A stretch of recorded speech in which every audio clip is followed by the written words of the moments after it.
فَإِن لَّمْ تَفْعَلُوا وَلَن تَفْعَلُوا فَاتَّقُوا النَّارَ الَّتِي وَقُودُهَا النَّاسُ وَالْحِجَارَةُ أُعِدَّتْ لِلْكَافِرِينَ۔ جہنم کا پہلا چیخ۔ نبی کریم نے فرمایا، جب اللہ تعالیٰ جہنم کو لائے گا تو اس کے 70,000 لگامیں ہوں گی اور ہر لگام کو 70,000 فرشتے کھینچ رہے ہوں گے۔ ترمذی و مسلم۔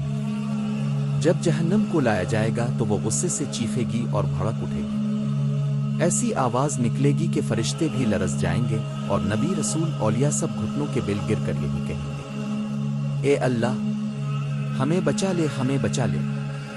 جہنم اس دن اتنی غضبناک ہوگی کہ اس کے شور سے آسمان دہل جائے گا۔ اگر دنیا میں جہنم کا ایک سانس چیخ بھی سنی جائے تو پہاڑ پگھل جائیں اور سمندر ابل پڑے۔